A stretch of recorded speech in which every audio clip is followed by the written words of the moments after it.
नमस्कार साथियों। आप लोग मुझे जानते ही होंगे। मैं हूं लाल सिंह ठाकुर, आवाज़ लोकतंत्र की न्यूज़ चैनल। साथियों, बड़े बड़े वर्तमान पत्रों में और काफ़ी न्यूज़ चैनलों में कुछ दिनों से एक विषय बहुत ही बड़ा चर्चे में है, और उस चर्चा इतनी बुरी तरीके से है। हिंदू समाज के साथ में जिस तरीके से एक बहुत बड़ा खिलवाड़ किया गया है, उनकी भावनाओं को आहत किया गया है।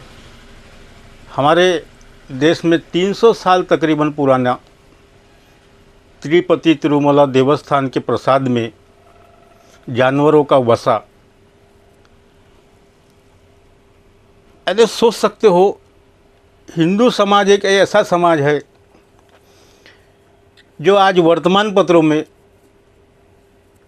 उनके साथ में जो घटना पढ़ने में आ रही है कि उस प्रसाद में जानवर का वसा मिलाया गया, और वो जो प्रसाद बनता था, तकरीबन रोज़ाना वहाँ लाखों लोग जाते हैं। इतना बड़ा वो देवस्थान है, और उस देवस्थान की महिमा भी प्रख्यात है। इस वजह से वो लोग वहाँ जाते भी हैं।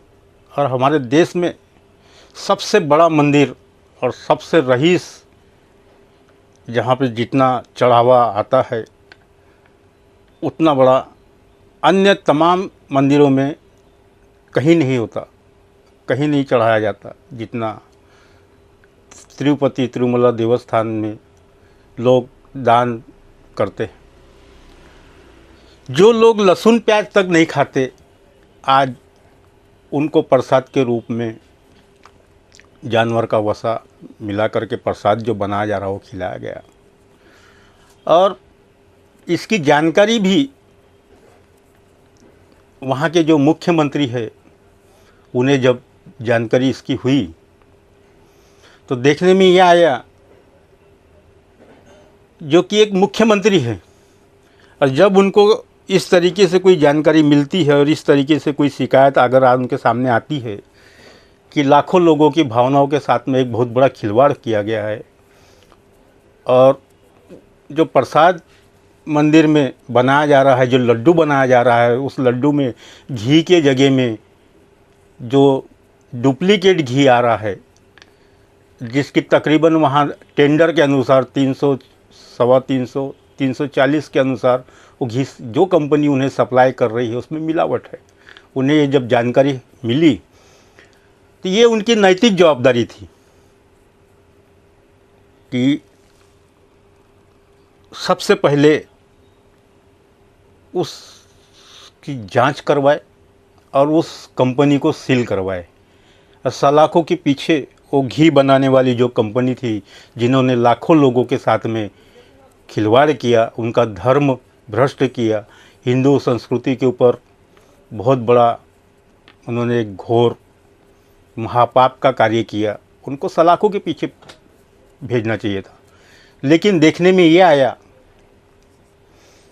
कहीं तो भी कुछ ना कुछ गड़बड़ी है, यह राजनीतिक स्टंट है। इससे भी इनकार नहीं किया जा सकता। ये सीधी सी बात है। अगर हम भी किसी प्रकार का कोई सामान अगर किसी के पास से अगर खरीदते हैं, और रेगुलर अगर खरीद रहे हैं, और वो सामान किराने का क्यों ना हो, जो भी सामान हम जिसके पास से नियमित रेगुलर खरीदते हैं, उसमें किसी प्रकार का कोई अगर मिलावट है तो हम डायरेक्ट उससे बात करते हैं। और वो जब अपनी गलती को एक्सेप्ट नहीं करता तो हम उससे वो सामान खरीदना बंद कर देते हैं, और उसकी शिकायत भी हम संबंधित डिपार्टमेंट को करते हैं।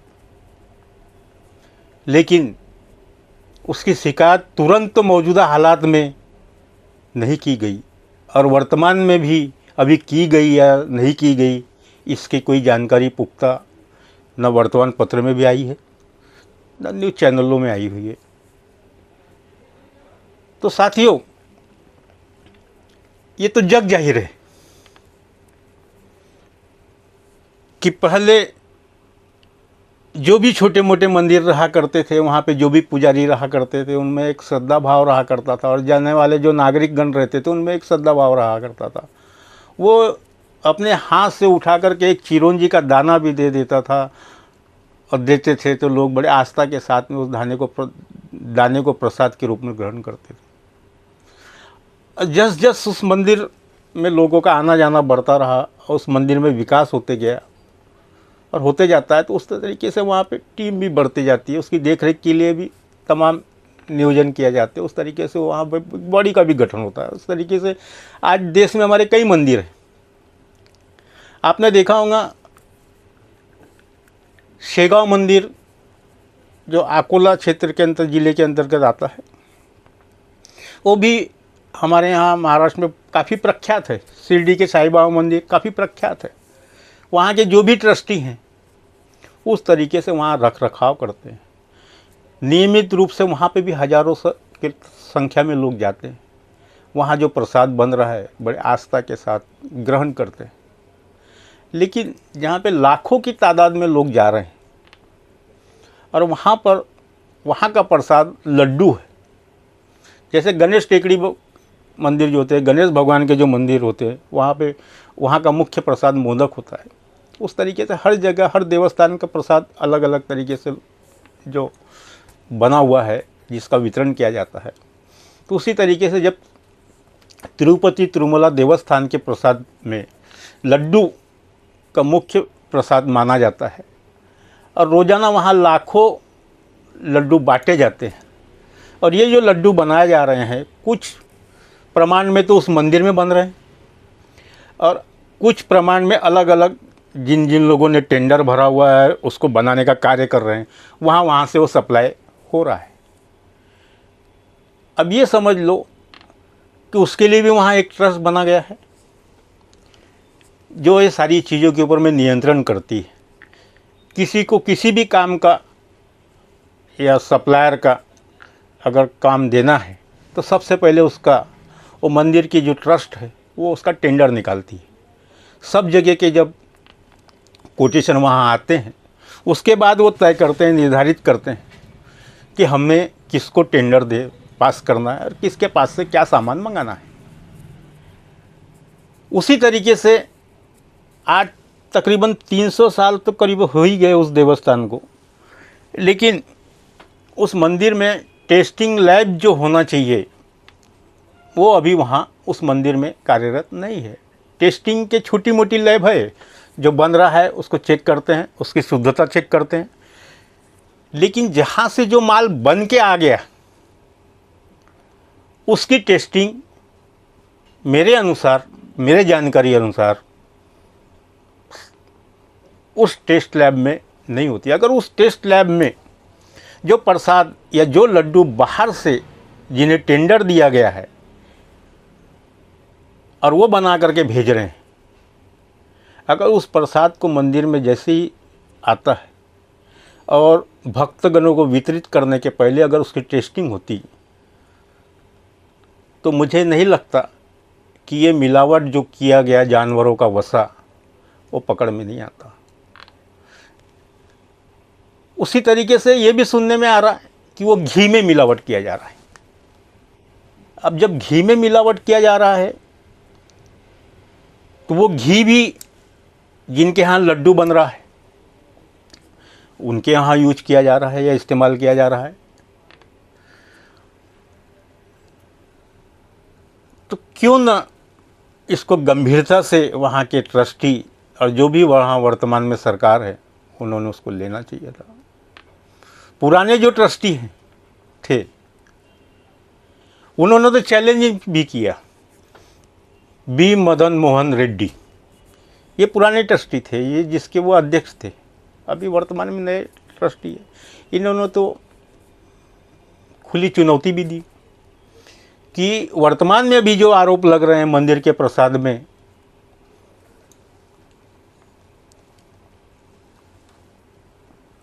मिलावट की जा रही है घी में और जनता का, उनका हिंदुत्व का धर्म भ्रष्ट किया गया, जो लहसुन प्याज तक नहीं खाते उनका भी धर्म भ्रष्ट किया गया। प्रसाद में उन्हें जानवरों का वसा खिलाया गया। ये बड़ी दुखद घटना है। बी मदन मोहन रेड्डी का तो ये कहना है कि आरोपकर्ता जो भी है उन्होंने मंदिर में आकर के भगवान के सर पर हाथ रख करके एक कसम खाए कि मैं जो भी आरोप लगा रहा हूँ ये पूर्णतः सत्य है, और वो जनता के सामने अपने आरोपों को रखे। लेकिन आरोपकर्ता ने उनका वो चैलेंज अभी तक तो स्वीकार नहीं किया। और मुझे नहीं लगता कि जहाँ राजनीति नेता इन्वॉल्वमेंट होते हैं वो आरोप प्रत्यारोप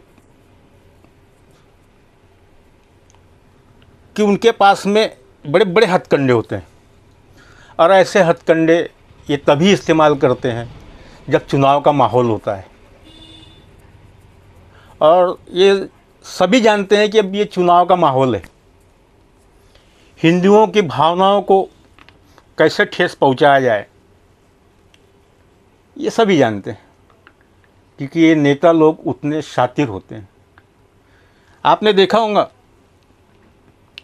आज हमारे देश से सामाजिक कार्यकर्ता दिन प्रतिदिन खत्म हो गए। जो वर्तमान में नेता है वही सामाजिक कार्य करते हैं, जो कि सामाजिक कार्य के ऊपर में एक आना भी वो सामाजिकता नहीं करते, नहीं किसी प्रकार से सामाजिक कार्य। पूर्णतः वो राजकारणी है। उनके परिवार में ही पीढ़ी दर पीढ़ी वो राजनीति चलते रहे, उस हिसाब से वो कार्य करते हैं। अपने बच्चों से लेकर के परिवार के हर सदस्य को नेतागिरी के गुण वो अच्छे तरीके से उनमें संपन्न करवा देते हैं,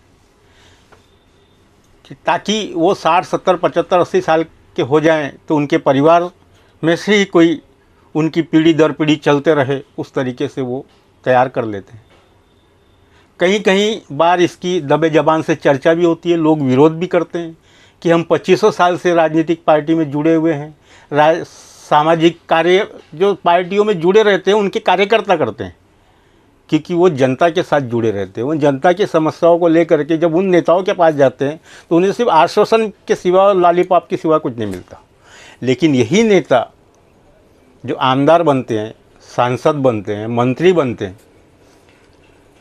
उन्हें जो मानधन मिलता है, आपने देखा होगा उस मानधन के बलबूते उनका परिवार तो चलता ही चलता है। लेकिन उस मानधन के बलबूते मुझे नहीं लगता कि बड़े बड़े हॉस्पिटल वो बनवा सकता है, बड़े बड़े कॉलेज वो बनवा सकता है, बड़ी बड़ी इंडस्ट्री वो खोल सकता है। और ऐसे कई नेता हैं। आज मेरे ख्याल से 100% में से 90% नेताओं के कॉलेज, हॉस्पिटल, बड़ी बड़ी फैक्ट्रियाँ ये कार्यरत हैं, और ये जग जाहिर है। अब सवाल ये आता है कि इनके पास इतना अतुलनीय पैसा आता कहाँ से। कई नेता तो ये बोलते हैं कि सैकड़ों साल हमारी पीढ़ी ने कुछ भी नहीं किया तो घर बैठ करके खा सकते, इतना पैसा हमारे पास में है। तो ये पैसा इनके पास आता कहाँ है? इनको महीने का मिलता क्या है?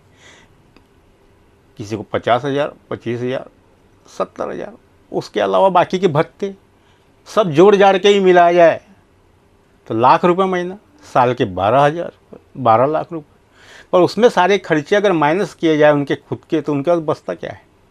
पर उसके अतिरिक्त जो इनके पास में चीज़ें आती है तो ये कहाँ से आती, इसकी कोई जांच नहीं होती। इसके ऊपर में किसी प्रकार से कोई कमिटी जांच नहीं करती, चाहे वो ईडी हो, चाहे वो सीडी हो, चाहे वो सीबीआई हो। वो जांच कब करेगी? जब कोई शिकायत करता उसकी शिकायत करेगा। अब वो देखते भी हैं ये शिकायत करता किस पक्ष से जुड़ा हुआ है, किस पार्टी से जुड़ा हुआ है। अगर वो शिकायत करता अगर कोई छोटी मोटी पार्टी से जुड़ा हुआ है तो उसकी शिकायत को एक कचरे की टोकरी में डाल दिया जाता है। किसी बड़े पार्टी के साथ में जुड़ा हुआ है तो उसको दबाया जाता है, उसको पहले समझाया जाता है, नहीं समझता है तो उसको दबाने की कोशिश करते हैं। और दबाने की कोशिश यही रहती है कि उसको किसी न किसी आरोप में फंसाने का प्रयास किया जाता है। नहीं समझ रहा है तो उसको फंसा देते हैं।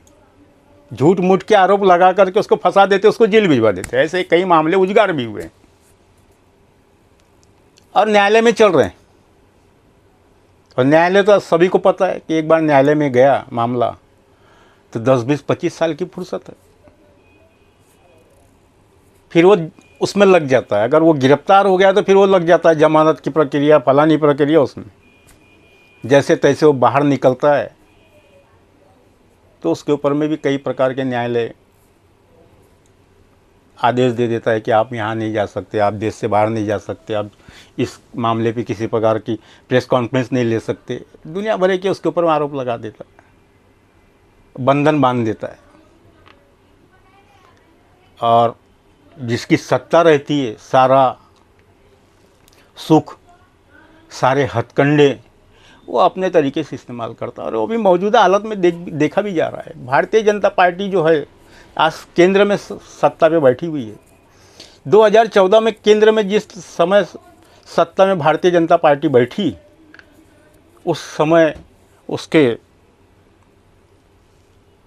प्रधानमंत्री के पद पे जो विराजमान हुए माननीय नरेंद्र दामोदर दास मोदी जी, उन्होंने तो खुले मन से घोषणा कर दी थी कि अब सैकड़ों साल हमको कोई हिला नहीं सकता। भारतीय जनता पार्टी किसी एक अकेले की पार्टी नहीं, लेकिन ये मानने लग गए थे कि भारतीय जनता पार्टी मेरी पार्टी, और उसका घमंड उन्हें आ भी गया। और उस घमंड में चूर हो करके वो अनाप शनाप जो भी फैसले, जो भी निर्णय लेना है वो लिया करते रहे। लेकिन 5 साल जब गुजर गए और उस समय उन्होंने जो भी घोषणाएं की थी, सबसे पहला तो घोषणा उन्होंने लोगों को लॉलीपॉप दे दिया कि हम सत्ता में जब आएंगे तो देश विदेश बाहर में जो भी काला धन पड़ा हुआ है हम उसको लेकर के आएंगे, और इतना धन आएगा कि हमारे ऊपर में जितना देश का कर्जा है सब खत्म हो जाएगा। अब हर व्यक्ति को हम 15-15 लाख रुपए भी खाते में डालेंगे तो वो धन खत्म नहीं होगा। लोगों ने माना कि चलो भैया, देश का प्रधानमंत्री इस तरीके से घोषणा कर रहे हैं तो उन्हें पूर्ण बहुमत मिला। वो गुजरात के मुख्यमंत्री थे जिस समय पर 2014 के रेस चुनाव में वो जब खड़े हुए थे। एक आत्मविश्वास था लोगों में, उन्हें चुन के लाया, प्रधानमंत्री बनाया। लेकिन ये देख लिया कि ये सारी जुमलेबाजी। एक महामारी आई कोरोना की, जिसमें कई लोग ये बीमारी चाइना से आई ऐसा मानते हैं। ऐसा डॉक्टरों की रिपोर्ट है। वो लोग कहा करते थे कि हमारे देश में ये बीमारी जो है चाइना से आई हुई है। उसकी हमारे पास में कोई ऐसी दवा नहीं है जो उस बीमारी को ठीक कर लिया जाए। लेकिन हमारा देश सबसे पहले भगवान को मानता है, तो उन्होंने, मोदी जी ने उसको भी इस्तेमाल कर लिया। लोगों से विनती की, इस महामारी को भगाने के लिए, इस बीमारी को भगाने के लिए तालियां बजाइए। लोगों ने तालियां बजाया। कभी कह देते नहीं थाली बजाइए, लोग थाली बजा रहे हैं।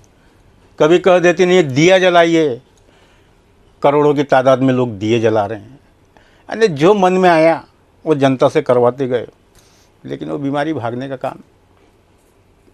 ताली और थाली बजाने से अगर बीमारी भाग जाए तो आज इतनी बड़ी बड़ी कंपनियां जो मेडिसिन की खुली हुई है वो तो कब की बंद हो जाती थी।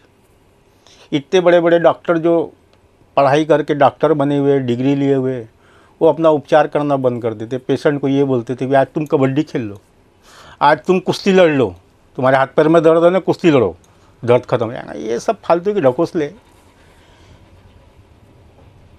जब इतनी बड़ी बड़ी कंपनियां दवाइयों की नहीं थी तो उस समय भी हमारे दादा परदादा नाना नानी ये बताते थे। और आज भी जो पुराने लोग हैं वो घरगुती इलाज से बीमारियों को ठीक करते हैं। और वो कुछ परंपरा आज भी चलते आ रही है कि बिना कोई भी बीमारी को कुछ ना कुछ दवा आपको लेना पड़ेगा। या तो आयुर्वेदिक लेना पड़ेगा, या तो एलोपैथिक लेना पड़ेगा, चाहे फिर वो सर दर्द हो या बुखार हो।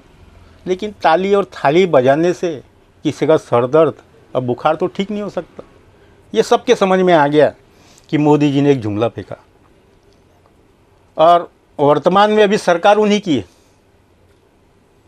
हजारों लाखों की तादाद में आप देखोगे जो ग्रामीण क्षेत्र है तो वहाँ खुले छुट्टे जानवर घूम रहे हैं, और उसको उनने राष्ट्रीय दर्जा दे दिया गौ माता का। आज हम जैसी अपने माँ को माता का दर्जा देते हैं, और गौ को अगर तुमने गौ माता का दर्जा दे दिया तो गौ को तुमने सड़क पे लावारिस भटकने के लिए क्यों छोड़ दिया?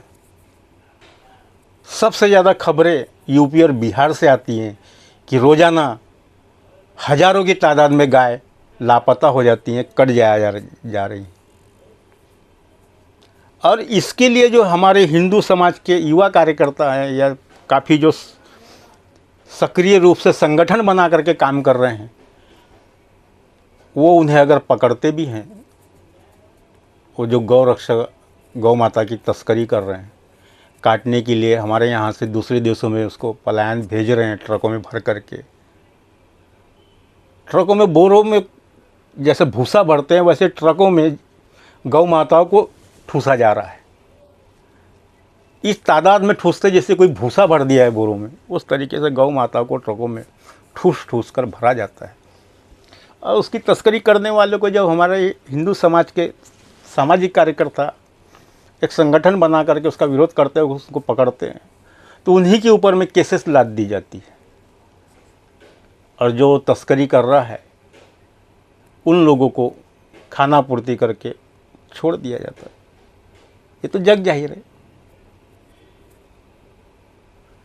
सवाल ये भी खड़ा होता है कि आज तक सरकार ने जब इसके ऊपर में बैन लगा दिया है कि कोई भी गौ की हत्या नहीं की जाएगी, तो जितने ऐसे सेंटर खोले हुए हैं इनको काटने के, इनका मांस बाहर वितरण करने के लिए, आज तक के वो सेंटर क्यों नहीं बंद करवाए गए?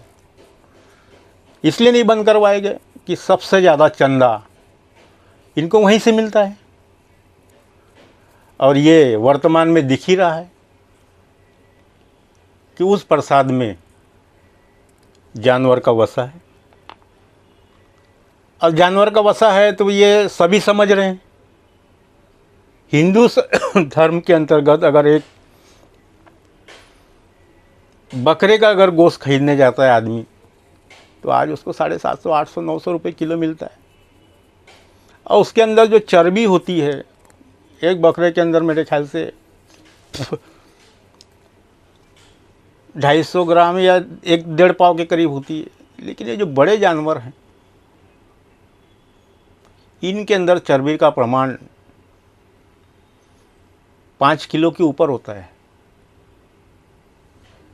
और जो लोग इन्हें खाते भी हैं, जिसके लिए इनका विरोध किया गया है, इनके ऊपर प्रतिबंध लगाया गया है, वो लोग चर्बी कभी नहीं खाते। तो ये सारी चर्बियाँ जाती कहाँ हैं?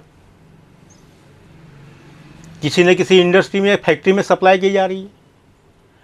आज से 50 साल पहले कुछ डालडा कंपनियां खुली हुई थी, उसके अंतर्गत भी काफ़ी कुछ मिलावटों का प्रमाण उजागर हुआ था।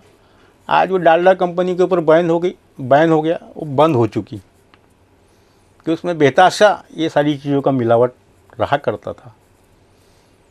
मेरे सामने खुद एक उदाहरण था। मैंने खुद एक घी का डब्बा खरीदा, उसमें से तो कुछ घी निकाला और चम्मच से काट करके देखा, उसको घुमा करके, तो उसमें बड़े बड़े गोले ऐसे घूम रहे थे। तो मैं बोला यार घी तो पिघल जाना चाहिए गर्मी का समय, लेकिन वो घी पिघला नहीं था।